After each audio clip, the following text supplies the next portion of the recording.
The message that I have for someone specific, or this may resonate with several people, is going to hit your soul in a way that it's spooky. All right. So, what God gave me, or what was dropped in my spirit, was there's someone that is wondering and has been asking God why a particular person in their family has been chosen as the cycle breaker. This person is wondering this and questioning God about this because they feel they have been more faithful, more aligned, and have had their walk with God longer and more in depth than this cycle breaker. Okay, now what God showed me is this person that has been wondering this, you were the cycle breaker. You were on that path, but you did something that stopped the freedom that God was trying to give you that comes with being the cycle breaker. And it gave me two different examples.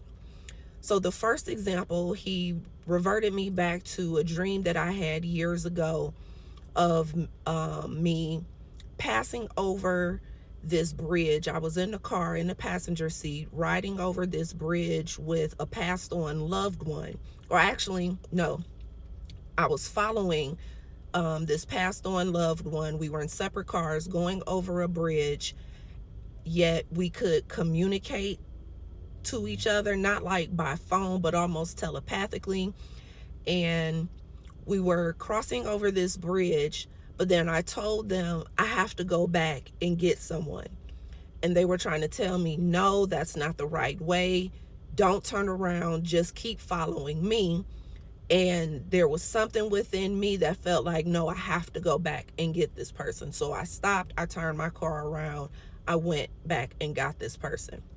So for the person that is wondering why they are not the chosen cycle breaker, you may have been on the right path, but there was someone that you felt like you couldn't leave behind, that you wanted to bring with you. And so you did something in your path to go back and get this person.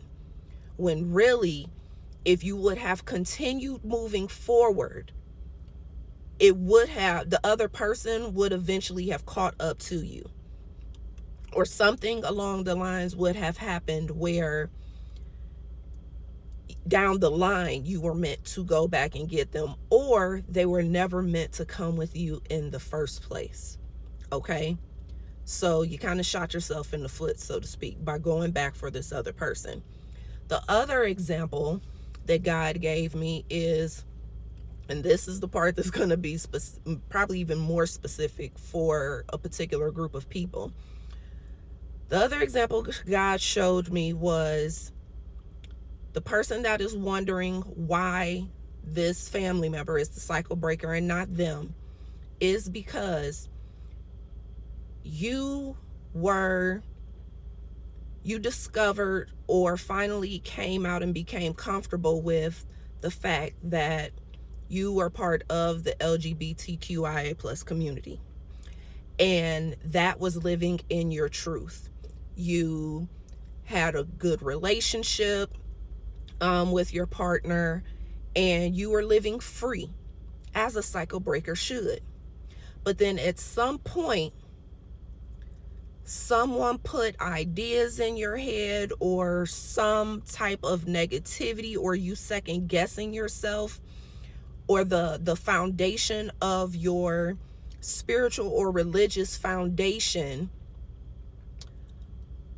started to convict you and kind of scared you a bit, where you felt like, no, this is wrong.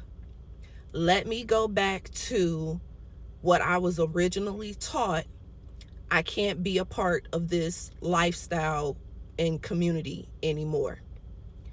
So by doing that, you then began to deny yourself that part of you that allowed you to actually live freely, be authentic. And because you did that, that blocked your blessings. That stopped you and blocked your path from being the cycle breaker. Okay? I'm not sure. I didn't get specifics on what advice or suggestions or recommendation who this message hits for and resonates with what you're supposed to do, but it's just a confirmation for those of you that have been feeling like, why weren't you the chosen one to break these negative cycles in your family? It could be either of those reasons, or it will bring a revelation to have you sit back and think what you did in order to block that path and that role from you within your bloodline. Okay? Hope this helps, guys. I hope this video has found you well, and I will talk to you guys on the next one. Peace.